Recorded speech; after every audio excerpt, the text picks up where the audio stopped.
si votre meilleur ami était incarcéré et que vous aviez le pouvoir de le faire libérer instantanément, en un coup de téléphone, est-ce que vous useriez de ce pouvoir? Dites-moi la vérité. Alors, je suis prêt à parier que la moitié d'entre vous, plus que la moitié d'entre vous, pour ne pas dire l'unanimité, répondrait sans hésitation, évidemment, en un coup de téléphone. Si ça ne m'engage à aucune poursuite judiciaire, j'appelle et on libère mon meilleur ami. Eh bien, installez-vous, puisque je vais vous démontrer que vous mentez, que vous vous mentez à vous-même. Je vais vous le démontrer de A jusqu'à Z, sans oublier la moindre lettre. Mais avant cela, je vais évidemment vous accueillir comme il se doit.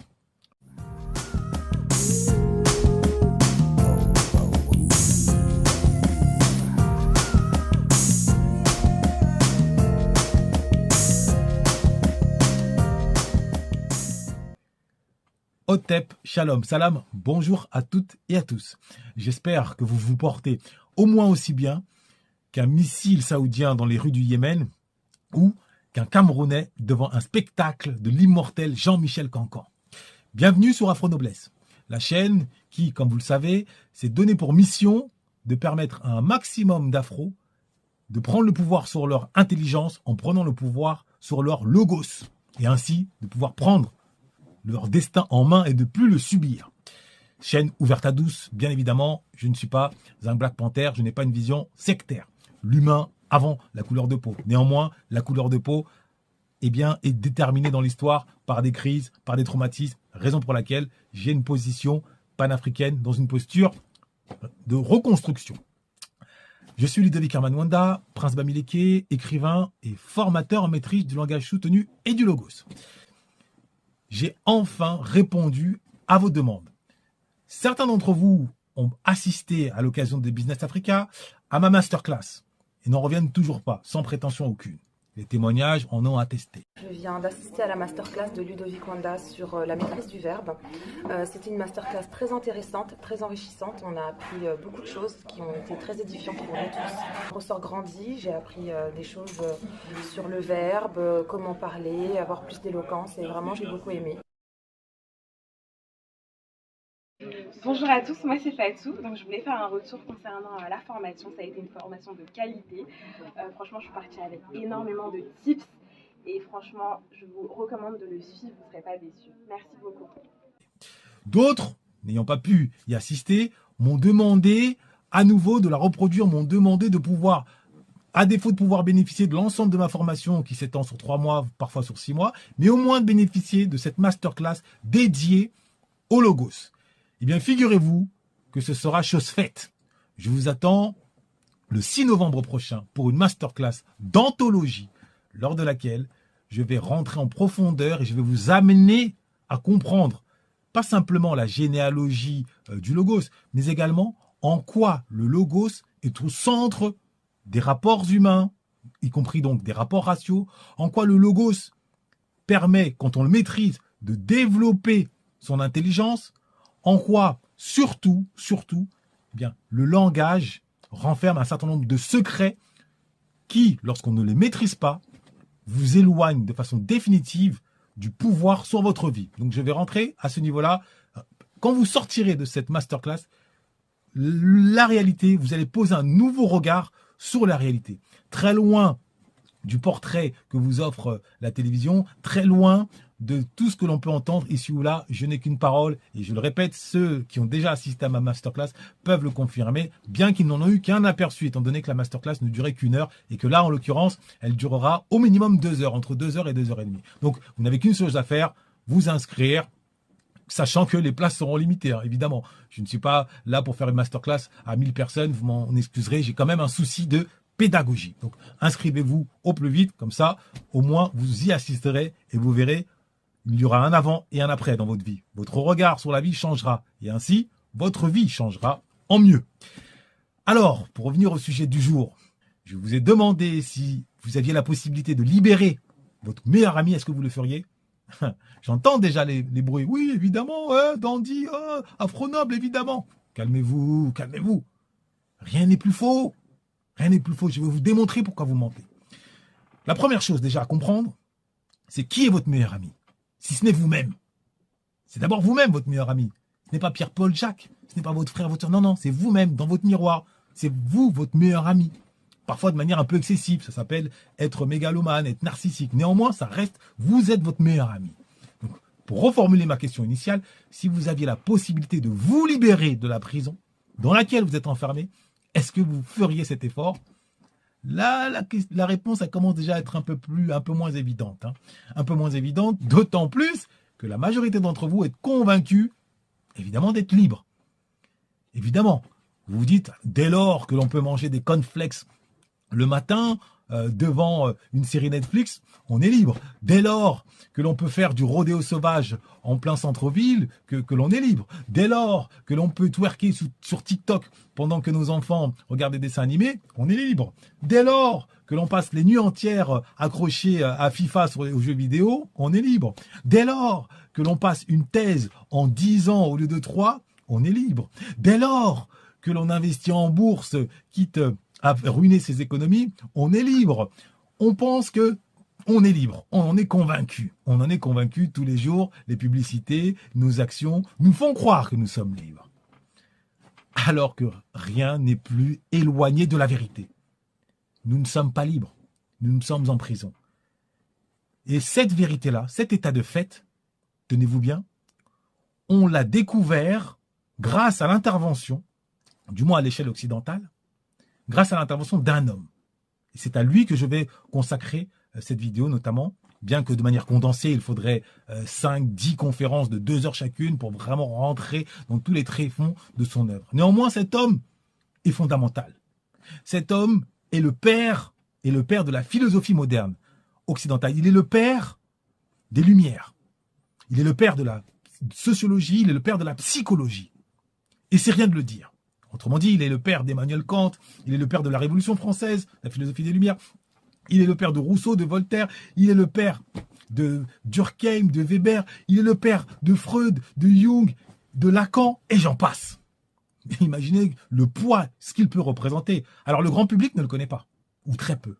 En revanche, dans la sphère philosophique, c'est un monument de chez monument. C'est le Pelé de la philosophie moderne. Son nom, David Hume. David Hume, un philosophe écossais du XVIIIe siècle, qui s'était donné pour ambition, pour seule ambition dans la vie, non pas d'aller à la conquête du monde façon Napoléon, mais plutôt d'aller à la conquête de la compréhension de l'esprit humain. De l'esprit humain. Et pour ce faire, il a rédigé un ouvrage, mais c'est même plus un ouvrage, c'est la Bible du décryptage de la pensée, essai sur l'entendement humain. Emmanuel Kant, que l'on ne présente plus pour ceux qui connaissent un peu, qui écrit Critique de la raison pure, qui est un monument de philosophie, qu'il faut, pour rester éveillé pour le lire, c'est pas évident, tellement c'est ardu en termes de concept. Néanmoins, Emmanuel Kant lui-même avait fait savoir que la lecture de David Hume l'avait réveillé du coma intellectuel dans lequel il était plongé. C'est dire la puissance de l'œuvre de David Hume. Et David Hume, je vais résumer autant que possible son œuvre. Que nous a-t-il enseigné principalement? David Hume est l'homme qui nous a fait comprendre que nous étions tous autant que nous sommes, en tant qu'êtres humains, prisonniers, non pas par le corps comme des détenus à Alcatraz, à Fleury-Mérogis, non, mais que nous étions enfermés dans nos croyances, dans nos habitudes mentales, plus connues sous le nom de certitudes. Et que ces certitudes, souvent, sont la conséquence d'expériences. À force de voir 2-3 fois la même chose, finalement, on crée des liens de causalité, mais qui n'en sont pas forcément, qui sont à l'origine de préjugés, qui sont à l'origine de craintes, qui sont à l'origine des rapports sociaux, des rapports humains, riches-pauvres, noirs-blancs, hommes-femmes, et j'en passe. C'est David Hume, le premier, qui a soulevé cette réalité-là, qui a expliqué que ce que l'on appelle vérité, y compris les vérités scientifiques, Karl Popper le dira des siècles plus tard, la vérité scientifique n'est qu'une erreur en sursis. Et bien David Hume, en amont, l'avait déjà établi, que derrière toute vérité, derrière toute certitude, ne se cache rien d'autre qu'une croyance qui a pris de l'âge, qui a pris du poids, qui s'est enracinée en nous, et qui ensuite est devenue une colonne vertébrale, la colonne vertébrale sans laquelle nous ne pouvons pas avancer avec solidité, c'est-à-dire la colonne vertébrale identitaire. C'est ça qu'a démontré David Hume. Maintenant, concernant la question initiale, si vous pouviez vous libérer, bien de quelle prison réellement est-il question concernant nous autres afro? Cette prison, elle se résume en un mot. En un mot. À la différence des autres prisons qui sont vécues comme des sortes de forteresses, eh bien, il existe une prison qui, elle, est véritablement un Guantanamo psychologique, identitaire, existentiel, plus largement. Ce mot, c'est le mot noir. C'est le mot noir. Qu'est-ce que je veux dire par là? Ouvrez bien vos oreilles, ce que je vais vous dire. C'est peut-être l'enseignement le plus important qui existe. Et réellement, si je mens, vous me coupez les bras et vous me retirez mon titre d'afro-noble. Je n'ai qu'une parole. Hein. Écoutez bien ce que je vais vous dire. Certains en ont déjà entendu parler peut-être, mais écoutez bien. On nous dit que nous sommes noirs, n'est-ce pas? Pourtant, allez demander à un enfant de 4, 5, 6 ans qui voit, qui s'exprime, demandez-lui quelle est ma couleur de peau. Demandez-lui quelle est la couleur de peau des afros. S'il vous répond noir, c'est qu'il voit mal, c'est qu'il est aveugle. Il va vous répondre marron. Faites l'expérience. Que ce soit marron clair, marron foncé, marron chocolat, il va vous dire marron. Et il a raison. Notre miroir dit que nous sommes marrons si on compare avec la palette des couleurs. La question est donc, pourquoi continuons-nous au quotidien de nous appeler noirs? Pourquoi? Alors que nous sommes marrons. C'est quand même curieux ça. Pourquoi? Eh bien, la réponse, elle se trouve dans les livres d'histoire. La réponse se trouve notamment dans les textes d'un certain Arthur de Gobineau, qui en 1852 pond un texte intitulé « Essai sur les inégalités des races ». À travers ce texte, il décide de prendre l'humanité et de la hiérarchiser en sous-groupes où chaque groupe a une certaine compétence intellectuelle, mais avec une hiérarchie, avec en haut les Occidentaux et en bas les Africains réduits à l'état d'esclaves. Donc il justifie l'esclavage des Africains estimant qu'ils sont moins intelligents. Maintenant, il ne les appelle pas Africains pour ce qui est des Africains, ni les Occidentaux, non, il les rebaptise. Blanc d'un côté, noir de bas. Et ça a été, pour les Occidentaux, un coup de génie, puisqu'ils ont associé à un mot blanc avec un B minuscule, qui était associé à tout ce qu'il y a de bien, l'ange, la pureté, et bien finalement, des individus. C'est un coup de génie. Donc les Occidentaux sont devenus blancs. Maintenant, pour nous, c'était la plus grande tragédie, et encore aujourd'hui, puisque le N minuscule qui existait auparavant, regard noir, chat noir, humeur noire, est devenu un N majuscule, l'homme noir. Donc l'Africain est devenu noir. Donc tout ce qu'il y a de négatif qui était associé qui était un qualificatif, maintenant a été porté sur l'individu. Et là où la tragédie a atteint son sommet, c'est que, y compris après l'esclavage et la colonisation, c'est-à-dire aujourd'hui, nous continuons, nous avons repris cet héritage, cet enfermement, et on en est fier. On parle même d'être noir et fier. Alors que c'est une prison mentale, puisque tout ce qu'il y a de noir relève du négatif. On ne se rend pas compte. On est dominé inconsciemment. Faut-il rappeler que les mots nous possèdent plus que nous les possédons? Quand on est en couple, par exemple, et que tout va bien, on trouve des surnoms à notre amoureux ou amoureuse. Mon doudou, ma chouchou, mon amour. Et quand tout va mal, est-ce qu'on dit encore ces mêmes surnoms? Non. Pourquoi? Eh bien parce que les mots renferment une énergie, les mots renferment une émotion. Or, le mot noir renferme que de la négativité. Que de la négativité. Si bien que quand nous autres, nous continuons à nous appeler noirs, sans le savoir, nous nous enfermons tantôt dans la médiocrité, tantôt dans la haine du dit blanc. On ne se rend pas compte, je répète, c'est inconscient. Vous ne croyez pas? Eh bien écoutez que parfois ça ressort. Preuve en est. Combien de fois a-t-on entendu que parler correctement, oh, c'est parler comme un blanc? Que être romantique, oh, c'est faire le blanc. Que dès qu'il y a un problème entre afro, oh, le noir est l'ennemi du noir.